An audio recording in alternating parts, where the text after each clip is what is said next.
നാൾ അവിടെ ആയിരുന്നപ്പോ അവന് ചോറ് വെച്ച് കൊടുത്തതല്ലേ. ഇനി അടുക്കള കാര്യമില്ല, അവനെ ഒന്ന് നോക്കട്ടെ. അത് തെറ്റൊന്നുമില്ല. പക്ഷെ ജോലി രാജിവെക്കട്ടെ. ബാലൻ സമ്മതിക്കുന്നേ. അതൊക്കെ ഞാൻ നോക്കിക്കൊള്ളാം. നീ ഇതൊന്നും അറിഞ്ഞായിട്ട് ഭാവിക്കണ്ട. ശരി, വെക്കോ.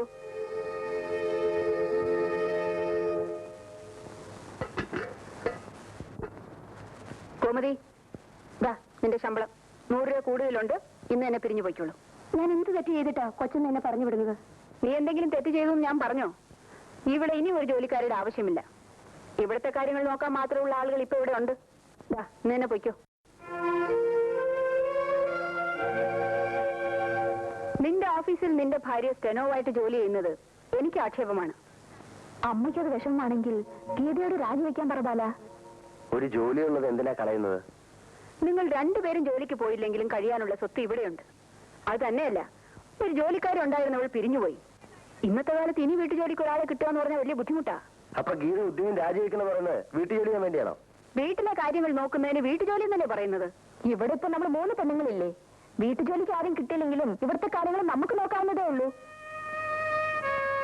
അപ്പൊ ഗീത ജോലി രാജിവെക്കണം തന്നെയാണ് നിങ്ങൾ രണ്ടുപേരുടെ അഭിപ്രായം? നിന്റെ അഭിപ്രായം എന്താ? എന്റെ അഭിപ്രായം അത് അവളോടൊന്ന് ആലോചിച്ചിട്ടാ പറയാനൊക്കൂ.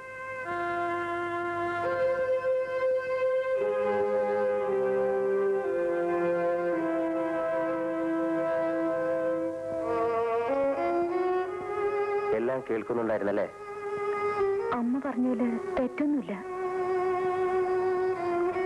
അപ്പോ ഉദ്യോഗം രാജിവെക്കണമെന്നാണോ? അത് തീരുമാനിക്കേണ്ടത് ബാലേട്ടനല്ലേ? എന്റെ ഭാര്യ സ്റ്റെനോയായിട്ട് എന്റെ ഓഫീസിൽ വർക്ക് ചെയ്യുന്നത് അമ്മയ്ക്ക് ആക്ഷേപമാണെന്ന് പറയുന്നു. മറ്റൊരു ഓഫീസിൽ സ്റ്റെനോയായിട്ട് പോകുന്നത് എനിക്കിഷ്ടമല്ല. ഞാൻ ഉദ്യോഗം റിസൈൻ ചെയ്യാം. ബാലേട്ടനൊന്ന് പറയേ വേണ്ടു. ഗീതയ്ക്ക് അതിൽ വിഷമമില്ലേ? ഞാനെന്തിനാ വിഷമിക്കുന്നത്? സ്വന്തമായി ഒരു വരുമാനം ഉള്ളത് ഉപേക്ഷിക്കുന്നത് ആർക്കും ഇഷ്ടമുള്ള കാര്യമായിരിക്കില്ല. നിധി കിട്ടിയോളാണ് ഞാൻ. എനിക്കിനി സ്റ്റെനോയുടെ ശമ്പളം എന്തിന്? തകർത്ത് കളഞ്ഞല്ലോ എന്നെ. ഭയങ്കര അടി. ഈ നിധി എന്ന് പറഞ്ഞ എന്നെ ഉദ്ദേശാണോ? അപ്പോ ഉദ്യോഗം രാജിവെക്കാമെന്നല്ലേ? നമസ്തേ. നമസ്തേ. ഇതാരൊക്കെയാണ് ഈ വന്നിരിക്കുന്നത്? ഇരിക്കും. ഗീതേ, കാപ്പി. പിന്നെ എന്തുണ്ട് വിശേഷങ്ങൾ? ഇവിടെ ഒരു മഹിളാ സമാജം ഉണ്ടെന്ന് അറിയാമല്ലോ. കൊള്ളാം. അറിയാതിരിക്കാൻ കാര്യം? അതിന്റെ വാർഷികമാണ്. അധ്യക്ഷയായിട്ട് എന്നെ ആയിരിക്കും ഉദ്ദേശിക്കുന്നത്. ദയവേത് എതിലൊന്നും പറയരുത്. എല്ലാവർക്കും ഒരേ അഭിപ്രായമാണ്. അതുകൊണ്ട് ഒഴിഞ്ഞു മാറരുത്. ഞാൻ ഒഴിഞ്ഞു മാറിയില്ലല്ലോ. ഞങ്ങളുടെ സംഘടനയുടെ ഭാഗ്യം. ഒരു ഗാനമേളയുണ്ട്. പാടേണ്ടത് ഞാനാണോ? ആ മോളെ, ഇവിടെ വരൂ. ഇരിക്കെ. ഇത് എന്റെ മകളാ, പ്രൊഫസർ സുലോചന. ഞങ്ങൾക്കറിയാം. മോളിവരൊക്കെ അറിയുമോ? പിന്നെ ഞങ്ങൾ പഴയ പരിചയക്കാരല്ലേ. സമ്മേളനത്തിന് പ്രൊഫസറെ ഞങ്ങൾ പ്രത്യേകം ക്ഷണിക്കണോ? വേണ്ട, ഞങ്ങൾ ഒരുമിച്ച് വന്നോളാം. മോളില്ലാതെ അമ്മ ഒറ്റയ്ക്കൊന്നും പോവില്ലല്ലോ. ആ, ഇതെന്റെ മകൻ എഞ്ചിനീയർ ബാലകൃഷ്ണൻ. ഇവരേക്ക് എന്തിനാ പരിചയപ്പെടുത്തുന്നത്? ഞങ്ങൾ ഈ നാട്ടുകാരല്ലേ. അമ്മ റിട്ടയർ ചെയ്തിരിക്കല്ലേ? അല്പസ്വല്പം മറവിയൊക്കെ കാണും.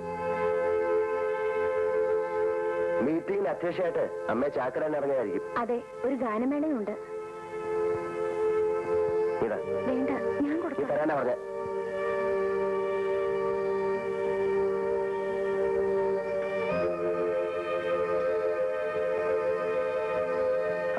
ഇതെന്റെ ഭാര്യ ഗീത.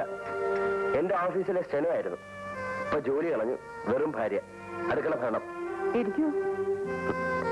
ഇങ്ങോട്ടിരിക്കും.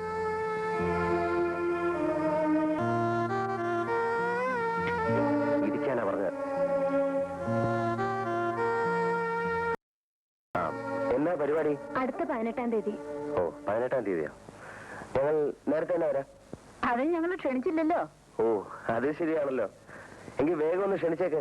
എന്റെ ഭാര്യയുടെ മുമ്പിൽ ഞാൻ ക്ഷണിക്കുന്ന മോശമല്ലേ? ഗീതയുടെ വീട് എവിടെയാ? അപ്പോ നിങ്ങൾക്കൊക്കെ പോകാൻ തിടുക്കമായിരിക്കും. പല സ്ഥലത്തും പോകാനുള്ളതല്ലേ. ഞങ്ങൾ ഇറങ്ങുകയാണ്. അല്ല, ഗീതയുടെ വീട് ചോദിച്ചില്ലേ? കൊട്ടാരക്കരയാണ്. അച്ഛനൊരു റിട്ടയർഡ് UP സ്കൂൾ അധ്യാപകനാണ്. പ്രോഗ്രാം നോട്ടീസ് അയക്കുമല്ലോ. നാളെ തന്നെ അയച്ചേക്കാം. ഞങ്ങൾ ഇറങ്ങട്ടെ? വരട്ടെ. ശരി.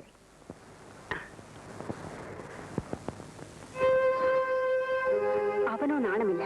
നമ്മളീ നാണം കെടുത്താതെ സമ്മതിക്കില്ലെന്ന് വെച്ചാൽ എന്ത് ചെയ്യും? ഇതെല്ലാം പ്രതികാരമാണമ്മേ. അവൻ കരുതിക്കൂട്ടി ചെയ്യുന്നതാണ്. ഇങ്ങനെ അങ്ങോട്ട് പോയി പോയി അവസാനം അവൾ അവളുടെ വീട്ടിലേക്ക് പോവുകയും ചെയ്യും, പകരം നമ്മുടെ രാധിക ഇവിടെ വരികയും ചെയ്യും. നീ നോക്കിക്കോ.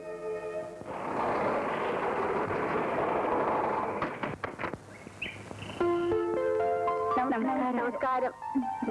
ഓ, താങ്ക് യു. ഒരു കാപ്പി കുടിച്ചിട്ട് നമുക്ക് മീറ്റിങ്ങിന് പോകാം. വരൂ. ശരി, വാ മോനെ.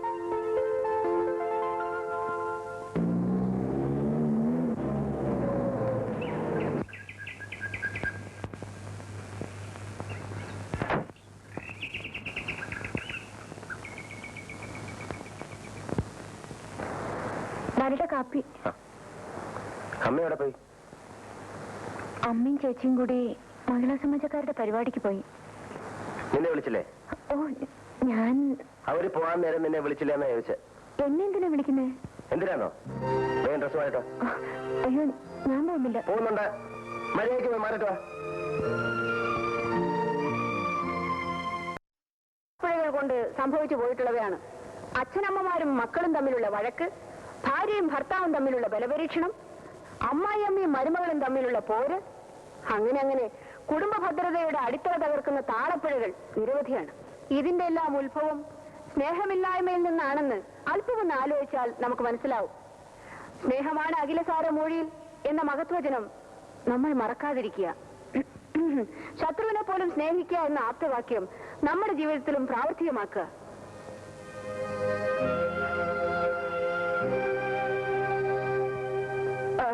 അതുകൊണ്ട് ശാന്തിയും സമാധാനവും നിറഞ്ഞു നിൽക്കുന്ന ഒരു കുടുംബജീവിതം ആഗ്രഹിക്കുന്നവർ പരസ്പരം സ്നേഹിക്കുക. എല്ലാ വികാരങ്ങളും നമുക്കുള്ളതുപോലെ തന്നെ മറ്റുള്ളവർക്കും ഉണ്ടെന്ന് മനസ്സിലാക്കുക. പൊള്ളയായ തറവാടിത്തത്തിന്റെയും സമ്പന്നതയുടെയും പൊയ്മുഖങ്ങൾ വലിച്ചെറിയുക.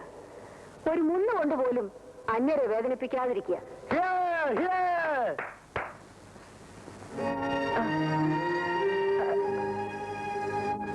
എന്റെ ഈ ഉപസംഹാര പ്രസംഗം ഇനിയും നീട്ടുന്നില്ല. അടുത്തതായി ഗാനമേളയാണ്. അതിനുവേണ്ടി ഈ വേദി ഒഴിഞ്ഞു കൊടുത്തുകൊണ്ട് സമ്മേളനം കഴിഞ്ഞതായി പ്രഖ്യാപിച്ചുകൊള്ളുന്നു. നമസ്കാരം.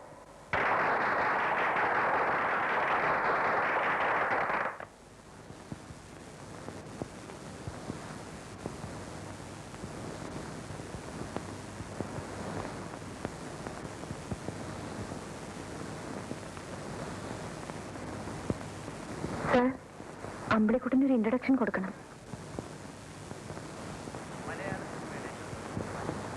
പ്രിയപ്പെട്ട സഹോദരി സഹോദരന്മാരെ, ഇപ്പോൾ ഇവിടെ പാടുവാൻ പോകുന്ന അനുഗ്രഹീത ഗായകനായ ശ്രീമാൻ അമ്പിളിയെക്കുറിച്ച് രണ്ടു വാക്ക്. മലയാള സിനിമയുടെ തലതൊട്ടപ്പന്മാരിൽ ഒരാളെന്ന് വിശേഷിപ്പിക്കാവുന്ന, ഇന്നും മലയാള സിനിമയിൽ തന്നെ പ്രവർത്തിച്ചുകൊണ്ടിരിക്കുന്ന അഭിമന്യനായ ശ്രീ അഭയദേവിന്റെ ചെറുമകനാണ് ഈ വലിയ ഗായകൻ എന്നുള്ള വിവരം നിങ്ങളെ അറിയിക്കുവാൻ എനിക്ക് സന്തോഷമുണ്ട്. ഈശ്വരൻ അദ്ദേഹത്തിന്റെ കാലുകൾ തളർത്തിയിട്ട് പകരം കൊടുത്തത് സ്വർഗീയ സംഗീതത്തിന്റെ വർണ്ണച്ചിറകളാണ്. സ്വന്തം ദുർവിധിയോട് പടപൊരുതി വിജയിച്ച ആ സംഗീത സാർവഭൗമനെ ഈ സദസ്സിന്റെ മുമ്പിലേക്ക് ഞാൻ സ്വാഗതം ചെയ്യുന്നു.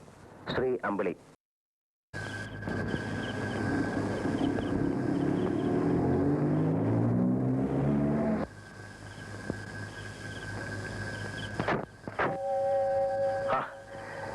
നിങ്ങൾ വെളിയിലായി പോയല്ലേ? സോറി.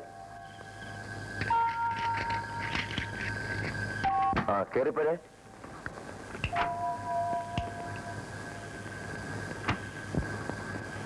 ഇത് പൂട്ടിയിട്ട് പോകാൻ നിന്നോട് ആര് പറഞ്ഞു? ഇല്ലെങ്കിൽ കള്ളം കയറിയില്ല അമ്മേ. ഈശ്വരനല്ലേ പിരിച്ചുവിട്ടു, ഗോമതിയെ പിരിച്ചുവിട്ടു. വേറെ ആരിരിക്കുന്നു? ഗീതയെ കൂടെ നിങ്ങളുടെ കൂട്ടത്തിൽ കൊണ്ടുവരുന്നെങ്കിൽ ഞാനെങ്കിലും ഇവിടെ കാവലിരുന്ന് തന്നെ. കേട്ടോമേ, അമ്മയുടെ പ്രസംഗം തകർത്തു. കുടുംബ ഭദ്രതയുടെ അടിസ്ഥാന പ്രമാണങ്ങളെ പറ്റി അമ്മ ഒരു കലക്ക് കളിക്കില്ലേ? അത് കേട്ടപ്പോ നിർത്തി. അമ്മ വിശക്കുന്നു. ഇവിടെ എന്തെങ്കിലും വെച്ചിട്ടുണ്ടോ? അയ്യോ, നിങ്ങളൊന്നും കഴിച്ചില്ലേ? ഞങ്ങൾ ഹോട്ടലിൽ നിന്ന് ഭക്ഷണം കഴിച്ചു. നല്ല ചൈനീസ് ഫുഡ്. ഞാൻ വേഗം അരി വെക്കാം. വേണ്ട, അതിന് കുഞ്ഞിന്റെ അമ്മയുണ്ട്, അല്ലെങ്കിൽ മുത്തശ്ശിയുണ്ട്. വേണ്ടതെല്ലാം അടുക്കളയിലും ഉണ്ട്. അവരുണ്ടാക്കിക്കോളും, അവര് കഴിച്ചോളും. നിന്റെ ഔദാര്യം ഒന്നും അവർക്ക് വേണ്ട. വാ.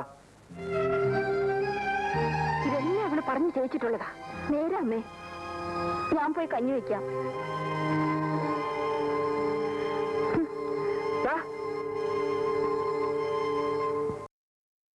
കല്യാണം കഴിച്ചുകൊണ്ട് വരുന്ന പെണ്ണ് പാചകം ചെയ്താൽ മാത്രമേ ഭക്ഷണം കഴിക്കൂ എന്ന് വാശി പിടിക്കുന്ന അമ്മായി അമ്മയും നാത്തൂന്നെ ഇറന്നോട്ടെ. അത്താഴം കഴിച്ചില്ലെന്ന് വെച്ച് ചത്തുപോത്തൊന്നുമില്ല. ഹോട്ടലിൽ നിന്ന് ആഹാരം കഴിക്കേണ്ടെന്ന് ഞാൻ എപ്പോഴേ പറഞ്ഞാണ്, കേട്ടോ? ഇതൊക്കെ ഒരു ആവശ്യമാണ് ഗീതേ. ഇത്രയും വയസ്സായ അമ്മയെ ഇനിയെങ്കിലും നല്ലപോലെ വളർത്തിയെടുത്തില്ലെങ്കിൽ ദൈവദോഷം ഉണ്ടാവും. നിങ്ങൾ ശാരി മാറ്റിട്ടോ.